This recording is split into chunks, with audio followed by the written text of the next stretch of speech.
Gloire au Seigneur. Le Père qui nous a réunis est merveilleux. Sa parole déclare que là où deux ou trois sont assemblés en son nom, il est au milieu d'eux. Il a encore dit avec son serviteur David, je pense, qui parla de cette huile qui descend sur la tête d'Aaron et qui descend aussi sur le bord de ses vêtements. Il dit, c'est là où les frères se retrouvent. Bien-aimés, à chaque fois que les saints se retrouvent sur la terre, il y a toujours quelque chose qui se passe au ciel. C'est pourquoi dans les moments pareils, bien-aimés, il nous convient de ne pas être distrait, mais d'être sensible à la voix de l'Esprit pour comprendre ce que le Père veut faire dans notre vie. Et bien-aimés, ces 2 jours, nous avons été richement bénis par notre bien-aimé Paul. Et nous conseillons à tous ceux qui n'ont pas suivi ces messages de repartir là-dessus pour être bénis comme nous le sommes. Et notre bien-aimé était en train de parler sur la porte étroite et le chemin. Alors ce soir, nous voulons continuer dans cette même perspective. Nous allons prendre notre Bible dans le livre de Jean chapitre 12 et nous allons lire du verset 20 jusqu'au verset 26. Jean chapitre 12 du verset 20 au verset 26. Je lis la parole. Quelques Grecs du nombre de ceux qui étaient montés pour adorer pendant la fête s'adressèrent à Philippe de Bétsaïda en Galilée et lui dirent avec instance, « Seigneur, nous voudrions voir Jésus. » Philippe alla le dire à André, puis André et Philippe le dirent à Jésus. Jésus leur répondit, « L'heure est venue où le Fils de l'homme doit être glorifié. En vérité, je vous le dis, si le grain qui est tombé en terre ne meurt, si le grain qui est tombé en terre ne meurt, il reste seul. Mais s'il meurt, il porte beaucoup de fruits. Celui qui aime sa vie la perdra. Mais celui qui, la perdra, et celui qui est sa vie dans ce monde la conservera pour la vie éternelle. Si quelqu'un me sert, qu'il me suive. Et là où je suis, là aussi sera mon serviteur. Si quelqu'un me sert, le Père le nourrira. Amen. Bien-aimés, j'aimerais ici rappeler les paroles de notre bien-aimé Paul. Le bien-aimé a insisté sur cette chose. Lorsque le bien-aimé a parlé d'Adam, le bien-aimé disait qu'Adam était rentré dans le jardin facilement, sans passer par le chemin. C'est ainsi qu'Adam sorta aussi facilement du jardin. Et le bien-aimé nous a rappelé ici que ce que nous recevons facilement, nous le perdons facilement aussi. C'est pourquoi, bien-aimé, il nous convient de reconnaître ce que le Seigneur Jésus a fait dans notre vie. Si nous reconnaissons, bien-aimé, ce que Christ a fait pour nous sauver, alors nous ne prendrons plus en vain l'œuvre de la croix. Si nous pensons que la vie que nous l'avons certainement gratuitement, et que nous croyons que la respiration que nous avons aujourd'hui, nous l'avons gratuitement, bien-aimés dans le Seigneur, nous nous trompons. C'est vrai que nous l'avons reçu gratuitement du Père, mais si Dieu nous laisse en vie jusqu'aujourd'hui, c'est pour un but. C'est pourquoi il nous convient, bien-aimés, d'apprendre à dire merci à Dieu pour ce que nous sommes et pour ce qu'il fait dans notre vie. Alors, le chemin qui mène à la vie. Le bien-aimé a expliqué ça pendant ces 2 jours.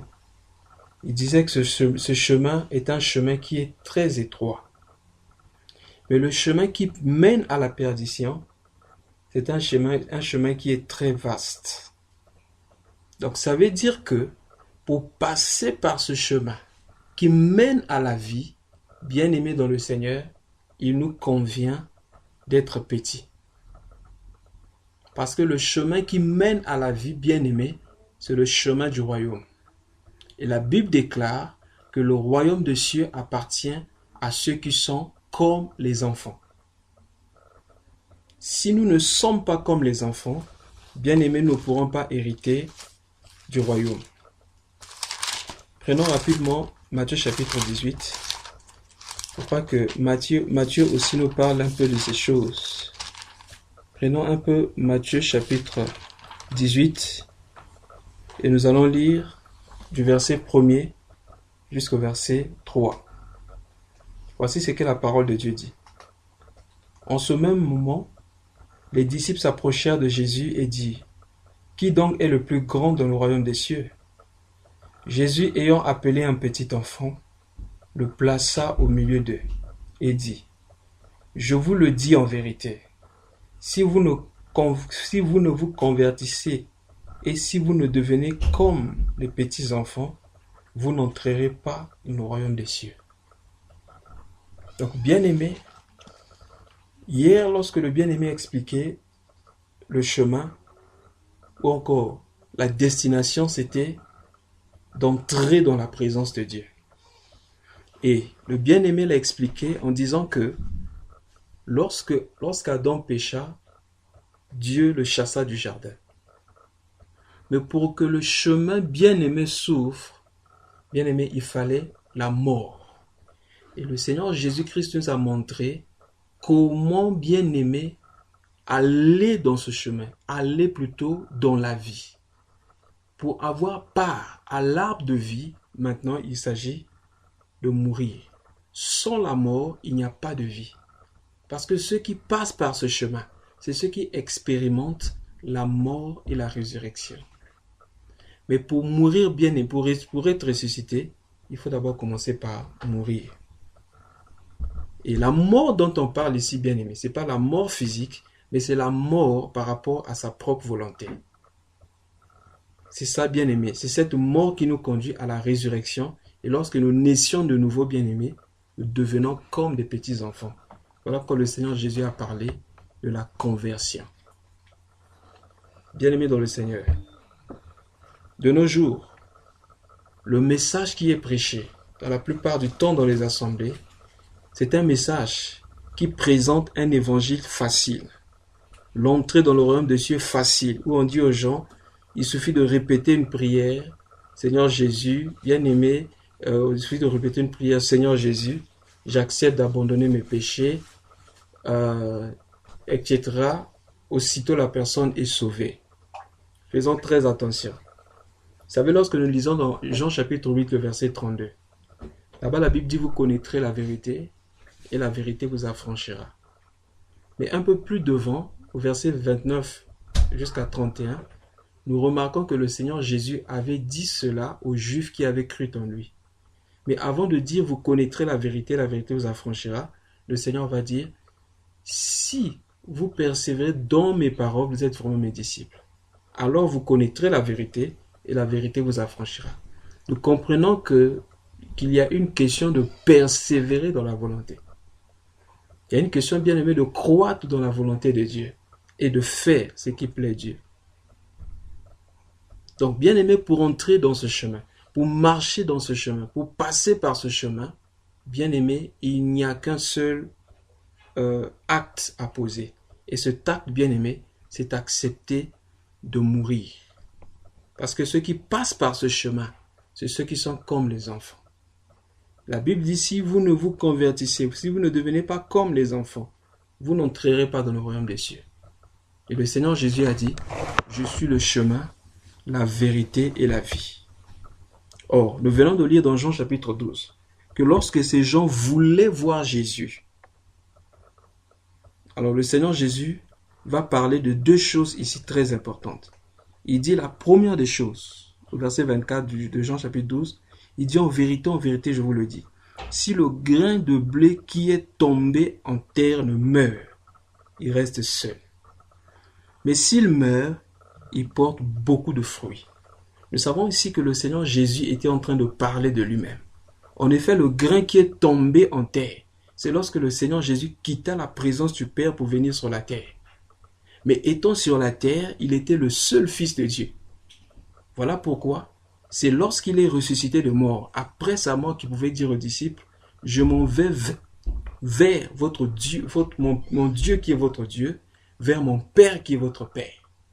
Bien-aimés, nous sommes devenus des fils de Dieu parce que Christ est ressuscité de mort. Sans la résurrection, bien-aimés dans le Seigneur, nous ne serons pas appelés fils de Dieu. C'est lorsqu'il est mort et ressuscité que nous sommes morts avec lui et nous sommes ressuscités avec lui. En effet, c'est un acte qui a pris place depuis 2000 ans, mais actuellement, bien-aimés, Dieu nous donne aussi l'opportunité de participer, bien-aimés, à sa résurrection.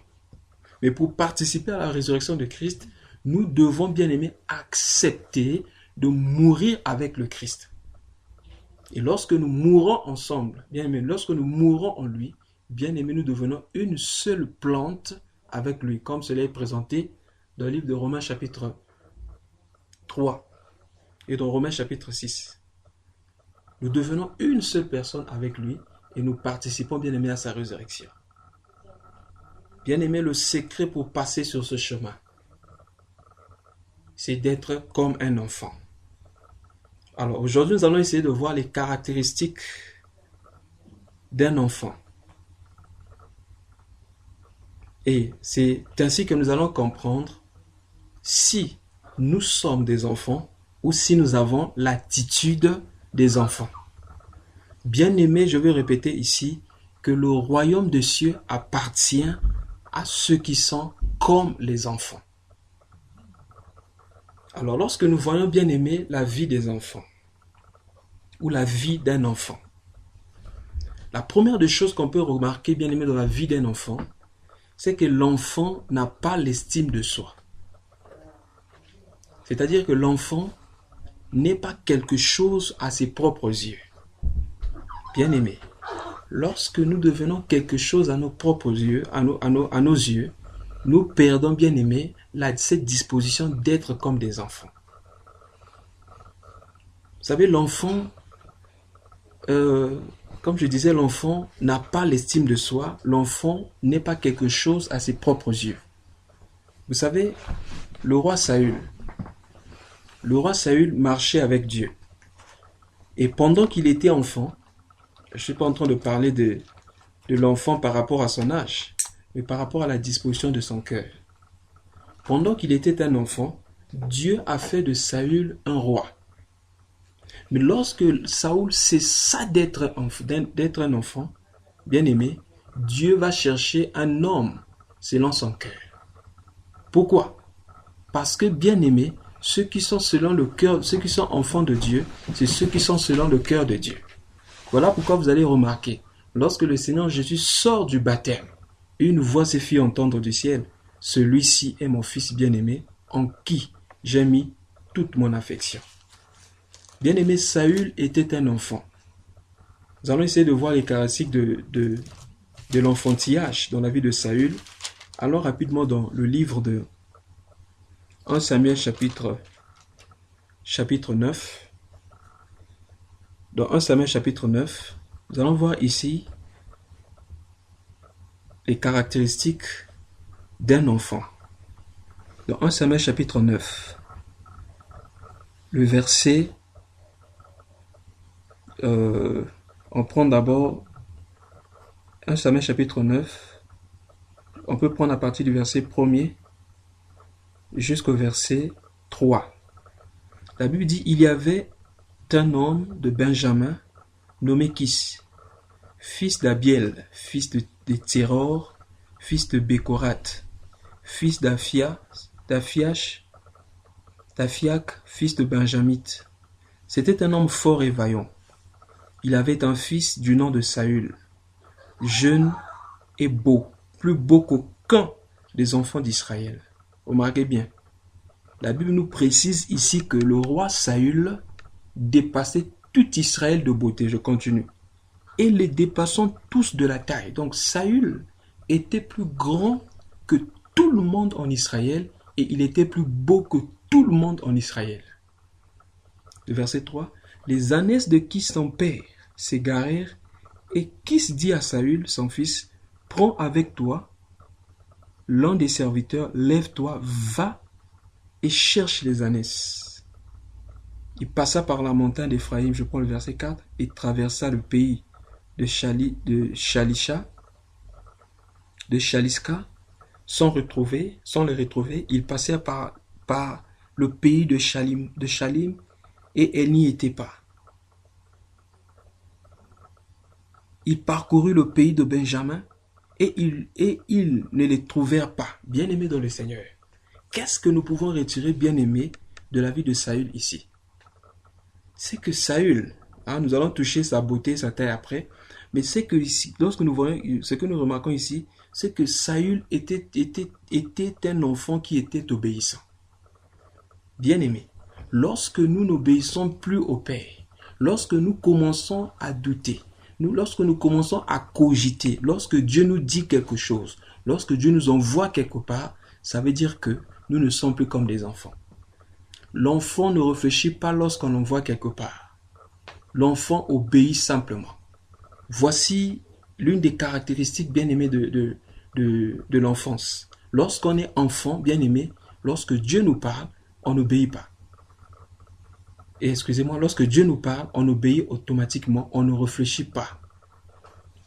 Vous savez, ce sont des hommes bien-aimés qui sont très instruits. Lorsqu'on devient grand, c'est là maintenant qu'on se pose beaucoup de questions parce qu'on a déjà reçu plusieurs enseignements, plusieurs théories, plusieurs philosophies dans la tête.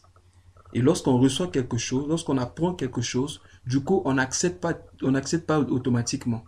Pourquoi? Parce que nous avons déjà des conceptions préconçues dans notre tête. Bien-aimés dans le Seigneur, apprenons à être comme des enfants. La Bible dit, le juste vivra par la foi. La foi, c'est pour les enfants. La foi, c'est lorsque Dieu te dit quelque chose. Bien-aimé, tu le fais sans réfléchir. Tu appliques simplement parce que tu sais que c'est Dieu qui l'a dit. C'est ça la foi. Donc, dans la foi, nous voyons quoi? L'obéissance. C'est très important. Sommes-nous des enfants ou sommes-nous bien-aimés? Sommes-nous bien-aimés des grands? Si nous sommes grands, bien-aimés, le chemin bien-aimé étroit, c'est pour ceux qui sont comme des enfants. C'est pour ceux qui ont la taille des enfants. Si tu es trop grand, bien-aimé, tu ne peux pas passer par ce chemin. Ce chemin, ce n'est pas pour les gens qui réfléchissent beaucoup. Je connais un autre enfant, Abraham, bien qu'il avait 75 ans, mais c'était un enfant. Pourquoi je le dis? Lorsque Dieu appelle Abraham, dans Genèse chapitre 12, il dit, quitte le pays de ton père, quitte ta patrie, quitte la maison de ton père, va dans le lieu que je te montrerai. Bien-aimé, Abraham, bien-aimé, sans réfléchir, il quitta sans savoir où il partait. Et c'est ce que bien-aimé l'auteur, c'est ce que bien-aimé l'apôtre Paul nous révèle au livre de Romains. Abraham ne savait pas où il partait. Mais comme c'était un enfant, on lui dit simplement de partir. Abraham, bien-aimé, a suivi le chemin que Dieu lui avait ordonné, a entendu la voix du Seigneur et Abraham était parti. Bien-aimé dans le Seigneur, réfléchissons-nous encore lorsque Dieu nous envoie. Posons-nous encore plusieurs questions lorsque Dieu nous parle. Bien-aimé, on peut prendre deux exemples ici, dans le Nouveau Testament. Nous pouvons prendre l'exemple de Marie et de Zacharie. Marie, c'est la mère de Jésus. Zacharie, c'est le père de Jean-Baptiste. Zacharie et sa femme, Élisabeth, priaient depuis longtemps pour avoir un enfant. Mais comme ils étaient devenus vieux pour eux, il n'y avait plus d'espoir. Maintenant, lorsque l'ange apparaît à Zacharie, pendant que Zacharie était bien-aimé dans le temple en train de servir, l'ange lui dit, ne crains pas, voici Élisabeth, ta femme, aura un enfant. Qu'est-ce qui s'est passé? Zacharie va douter. Il dit, comment cela se fera-t-il? Et comme si vous lisez bien aimé ces choses, l'ange va dire, je suis celui qui se tient devant la présence de l'Éternel. Lisons ça un peu. Je crois que c'est dans le livre de Luc. Dans Luc chapitre 1, le verset... dans Luc chapitre 1, nous allons lire à partir du verset... Bon, c'est du verset 5 au verset... on peut lire jusqu'au verset 16, mais nous prenons que le verset 11. La Bible dit: alors un ange du Seigneur apparut à Zacharie et se tint debout à droite de l'autel des parfums. Zacharie fut troublé, le voyant, et la frayeur s'empara de lui. Mais l'ange lui dit: ne crains point, Zacharie, car ta prière a été exaucée. Ta femme Élisabeth t'enfantera un fils, et tu lui donneras le nom de Jean. Il sera pour toi un sujet de joie et d'allégresse, et plusieurs se réjouiront de sa naissance. Car il sera grand devant le Seigneur, il ne boira ni liqueur, ni vin, ni liqueur enivrante, et il sera rempli de l'Esprit dès le sein de sa mère. Il ramènera plusieurs des fils d'Israël au Seigneur, leur Dieu. Il marchera devant Dieu avec l'esprit et la puissance d'Élie pour ramener les cœurs des pères vers les enfants et les rebelles à la sagesse des justes, afin de préparer au Seigneur un peuple bien disposé. Maintenant, écoutez maintenant la réponse de Zacharie, verset 18. Zacharie dit à l'ange: à quoi reconnaîtrai cela, car je suis vieux et ma femme est avancée en âge. Bien aimé, quand on lit le verset 19 ici, nous pouvons apprendre quelque chose. Disons d'abord, l'ange lui répond: je suis Gabriel, je me tiens devant Dieu. J'ai été envoyé pour te parler et pour t'annoncer cette bonne nouvelle. Donc Gabriel était obligé de rappeler à Jean-Baptiste que c'est lui qui se tient devant le Créateur du ciel et de la terre. Celui qui a créé toutes choses, celui qui est capable de donner toutes choses, celui qui est capable de donner la capacité d'enfanter, etc. Mais Jean-Baptiste, regardez ce qui s'est passé au verset 20. Et voici, tu seras muet et tu ne pourras pas parler jusqu'au jour où ces choses arriveront. Parce que tu n'as pas cru à mes paroles qui s'accompliront en leur temps. Qu'est-ce que nous remarquons ici? Bien-aimé, Zacharie priait. La Bible dit bien que c'était un homme qui était intègre.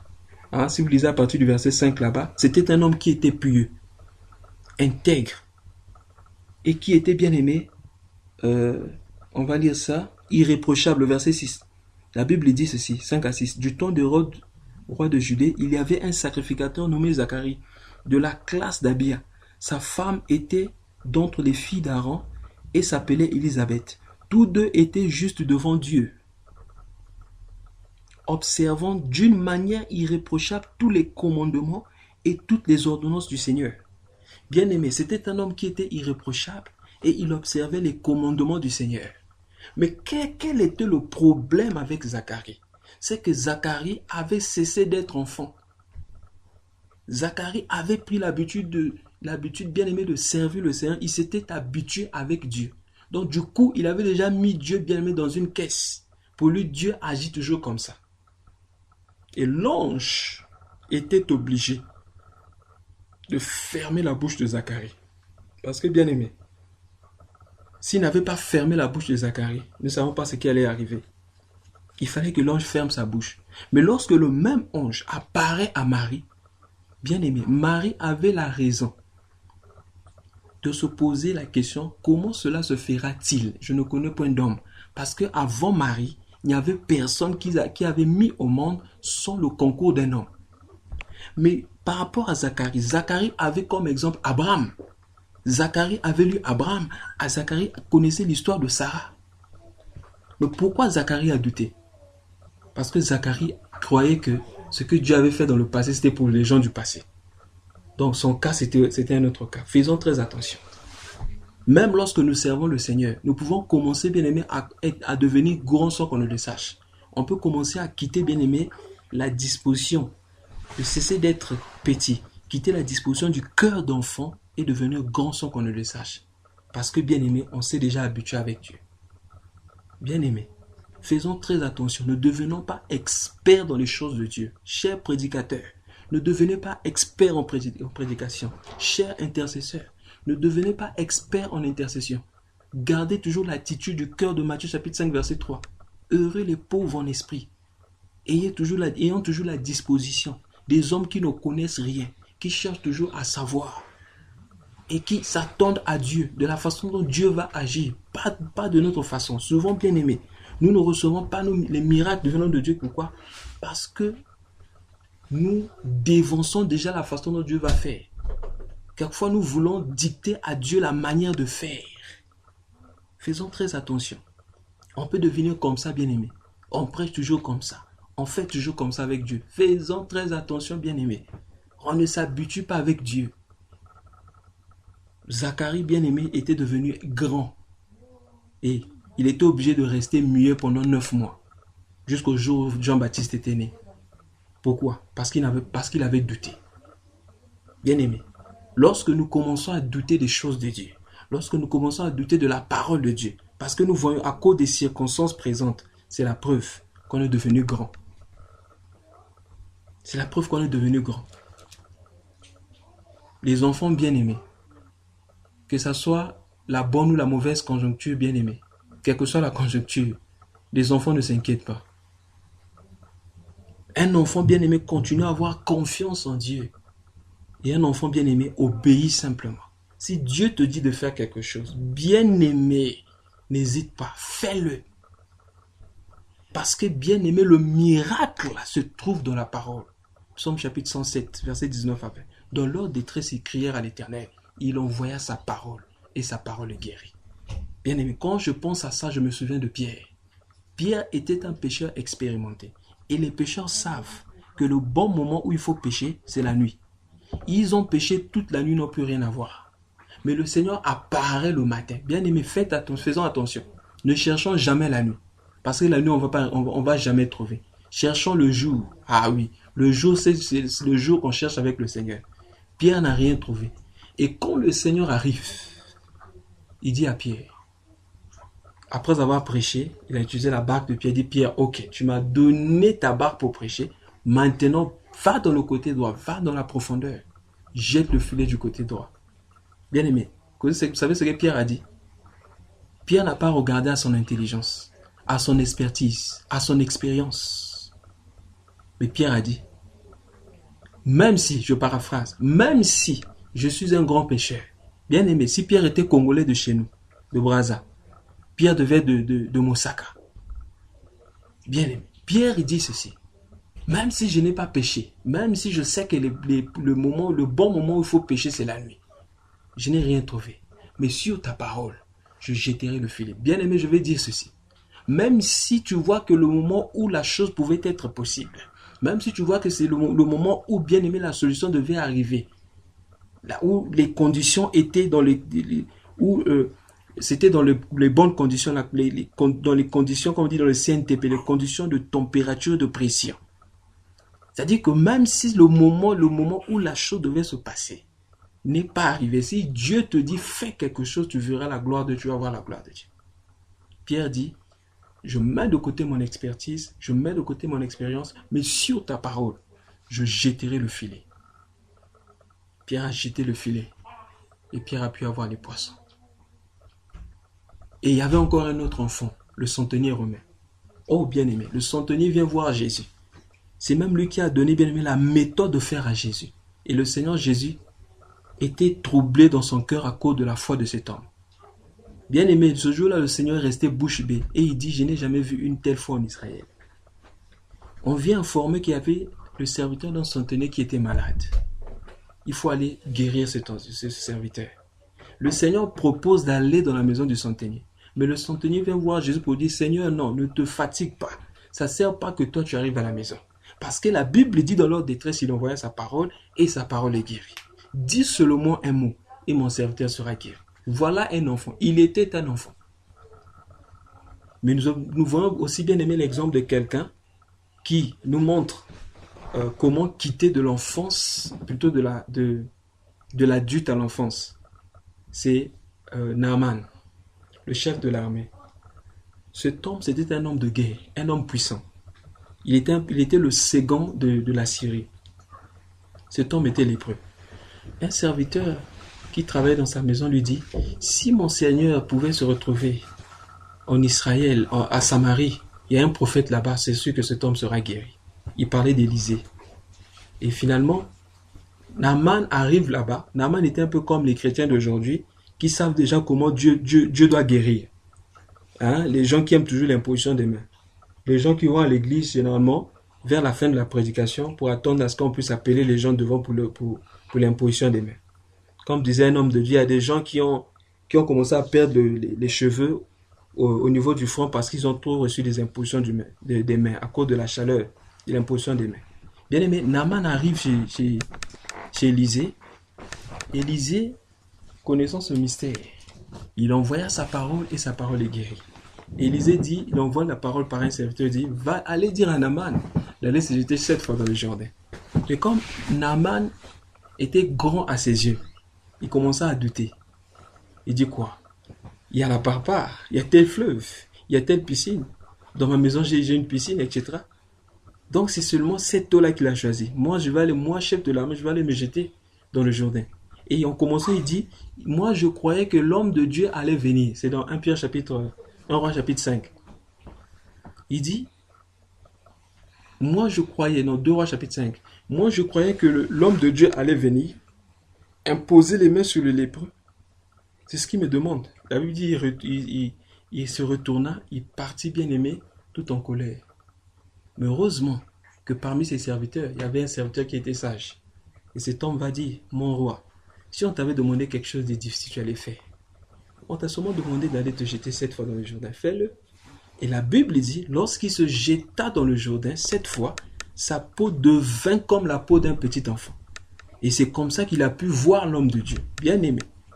Il fallait que Naaman passe par là. Il fallait qu'il se jette dans le Jourdain et devenir bien aimé. Et qu'il devienne comme un petit enfant. Parce que bien aimé, la lèpre, c'est l'image du péché. Or, celui qui a fait que le péché soit effacé, l'agneau de Dieu qui ôte le péché du monde, c'est notre Seigneur Jésus-Christ. Et la mort et la résurrection, lorsqu'il partait bien aimé se faire baptiser par Jean dans le Jourdain, c'était là bien aimé un modèle qu'il nous donnait. Pour nous dire que si vous voulez venir à moi, si vous voulez être comme moi, si vous voulez prendre ce chemin, il faut mourir comme ça. Donc Naaman était parti mourir dans le Jourdain. C'était bien aimé le baptême. Après le baptême, Naaman bien aimé était devenu une nouvelle création. Il était devenu une nouvelle créature, c'est-à-dire un petit enfant. Et c'est ainsi que Naaman pouvait maintenant croiser l'homme de Dieu Élisée, qu'on peut prendre comme Dieu. Maintenant, parce que bien aimé, pour voir le Seigneur, il faut bien aimé passer par là. Bien aimé dans le Seigneur. C'est un chemin très étroit. Parce que c'est un chemin bien aimé qui ne viendra pas toujours. Ou c'est un chemin bien aimé qui ne va pas toujours se présenter à nous comme nous le voulons. Bien aimé, Dieu a plusieurs façons de faire les choses. Ne donnons pas à Dieu bien aimé des méthodes, mais attendons-nous à Dieu. Et le secret bien aimé du miracle, c'est l'obéissance. Si tu es obéissant, si je suis obéissant, bien aimé, je verrai la gloire de Dieu.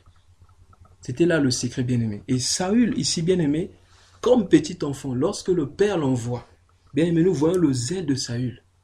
Il va chercher les brebis partout où les brebis pouvaient se trouver. Pourquoi? Parce que Saül était un petit enfant. Bien aimé, l'œuvre que Saül fait ici, c'est l'œuvre d'un évangéliste. Vous savez, souvent lorsqu'on a croisé le Seigneur pour la première fois, lorsqu'on a reçu le Seigneur dans notre cœur, nous désirons partager bien aimé notre foi avec tous ceux qui sont autour de nous. Nous partons chercher bien aimé les brebis du Seigneur perdus partout, dans nos familles, au milieu de nos amis d'enfance, etc. Mais quelquefois, après avoir bien aimé passer du temps dans le Seigneur, nous pensons que le travail de chercher les âmes, c'est pour un certain nombre de personnes, c'est plus notre travail. Bien aimé dans le Seigneur, combien de personnes as-tu gagné au Seigneur aujourd'hui? Non, parlons de cette semaine. Ok, parlons de 7 mois. Ok. Parlons de ce mois-ci, bien-aimé. Ou parlons, bien-aimé, de 7 années. Oh bien-aimé dans le Seigneur, combien de personnes as-tu gagné ce mois-ci? Combien de personnes as-tu gagné dans le Seigneur cette année? Combien de personnes ai-je gagné dans le Seigneur? Si je n'ai plus le fardeau des armes, ça veut dire que je suis devenu grand. Je ne suis plus un enfant. Mais Saül était un enfant. Et comme c'était un enfant, bien aimé, il était parti chercher les brebis de son père. Et ce n'est pas pour rien que nous voyons ici au verset 4, on nous précise, bien aimé, des lieux par où Saül était passé avec son serviteur. C'était des longues distances. Mais parce que Saül le faisait avec le cœur. Saül le faisait bien avec son cœur. Il le faisait de tout son cœur. C'était un peu comme le Seigneur Jésus-Christ, quand il disait « Le zèle de ta maison me dévore ». Parce qu'il était zélé pour le Père. Il pouvait rentrer dans le temple. Quand tu voyais les vendeurs de pigeons, les changeurs de monnaie, les chasser tous, en disant « La maison, vous avez transformé la maison de mon Père en un lieu de trafic, car ma maison sera appelée la maison de la prière. » Ô bien-aimé dans le Seigneur. Saül parcourut, bien-aimé, le pays de Benjamin. La Bible dit qu'ils passèrent par le pays des Chamli, bien-aimé, des Chalim. Allez et voyez, bien-aimé, les distances qui séparaient ces lieux. Vous allez comprendre que ce type-ci traversait, bien-aimé, des villes, des régions, des montagnes, des vallées. Tout ça parce que, bien-aimé, il était motivé à faire le service du Père. Et vous allez remarquer, c'est parce qu'il était parti chercher les brebis, parce qu'il était parti, bien-aimé, parce qu'il avait obéi à la mission du Père, qu'il est parti croiser la royauté. À chaque fois que, bien-aimé, nous obéissons au Père, nous faisons ce que le Père nous demande, bien-aimé, nous sommes couronnés, bien-aimés, devant. Il y a une couronne qui nous attend quelque part. Nous pouvons prendre seulement deux exemples. Nous pouvons prendre l'exemple de David et l'exemple de Joseph. Joseph, son départ pour son couronnement en Égypte trouve comme racine l'envoi de son père. C'est lorsqu'Isaac l'envoya. Va voir comment se portent tes frères à Sichem. Il était envoyé, bien-aimé, pour aller visiter ses frères, en quelque sorte chercher ses frères. Et c'est comme ça que, bien-aimé, il est parti jusqu'à monter sur le trône, être le second d'Égypte. Je dirais même le premier en Égypte. Et l'Égypte, en ce temps-là, c'était la première puissance mondiale. Nous pouvons prendre aussi l'exemple de David. À quel moment David a frappé Goliath? C'est lorsque son père l'avait envoyé. Son père l'avait envoyé en lui donnant la nourriture pour aller visiter ses frères qui étaient sur le champ de bataille. Bien-aimé, un enfant, c'est celui qui obéit. Obéissant à Dieu, sans chercher, bien-aimé, à comprendre ce que Dieu est en train de faire. Vous savez, avec Dieu, souvent, nous comprenons après. Nous faisons d'abord et nous comprenons après. Dieu ne nous donne pas toujours tous les détails, mais c'est lorsque nous marchons avec lui, au fur et à mesure que nous marchons avec lui, bien-aimé, le chemin s'ouvre. C'est ça, bien-aimé. Le chemin étroit, c'est comme ça. C'est un chemin qui est tellement resserré, bien-aimé, qu'on ne peut pas voir ce qui se trouve. On peut avoir l'idée de ce qui se trouve devant, mais pendant que nous marchons, il y a beaucoup de zones d'ombre. Mais nous avançons par la foi. Si nous voulons marcher sur ce chemin-là, bien-aimé, soyons des hommes et des femmes de foi. Disons oui et amen à tout ce que Dieu dit, sans contredire, mais gardons une chose dans notre tête. Le bien-aimé Paul avait parlé de ça la fois passée. Ne perds jamais, bien-aimé, la pensée sur l'amour de Dieu. Pendant que tu marches avec Dieu, garde dans ton cœur que Dieu t'aime et que Dieu fait concourir toutes choses pour ton bien. Même si tu peux croiser, bien-aimé, des épines ou l'ombre de la mort sur ce chemin étroit, bien-aimé, rassure-toi que son bâton et sa houlette sera toujours là pour te protéger. Parce que, bien-aimé, Dieu ne peut pas commencer quelque chose avec une personne et abandonner cette personne sur le chemin. Si Jésus t'a dit, allons de l'autre bord, quelle que soit, bien-aimé, la tempête qui va se lever au milieu, rassure-toi que tu seras arrivé de l'autre bord. Vous savez, le Seigneur appelle les disciples en disant, allons de l'autre bord. Et pendant qu'ils sont arrivés, bien-aimés, au milieu de la mer, au milieu du lac, la tempête s'éleva. Et pendant que la tempête s'est levée, le Seigneur Jésus dormait. Les disciples ont commencé à crier. Ils ont même réveillé le Seigneur. Seigneur, nous sommes en train de périr. Le Seigneur se retourne, regarde. Il dit quoi? Vous périssez? Qui vous a dit que vous allez périr? Est-ce que moi j'avais dit que vous allez périr? Moi j'ai dit, allons de l'autre rive. Bien-aimés, si nous pouvons clôturer, vu le temps, nous allons continuer prochainement. Si nous pouvons clôturer avec cette chanson. Il n'a pas dit, tu coulerais, il n'a pas dit que tu sombrerais. Il a dit, allons sur l'autre rive. Allons sur l'autre bord.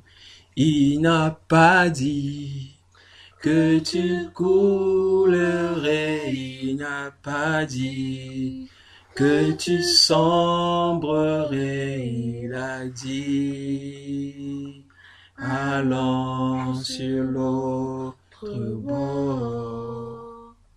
Allons sur l'autre bord. Bien-aimé, quel que soit ce que tu croises aujourd'hui, nous voulons simplement nous rappeler ce soir que si le Seigneur a dit allons sur l'autre bord, sache que tu vas arriver sur l'autre bord.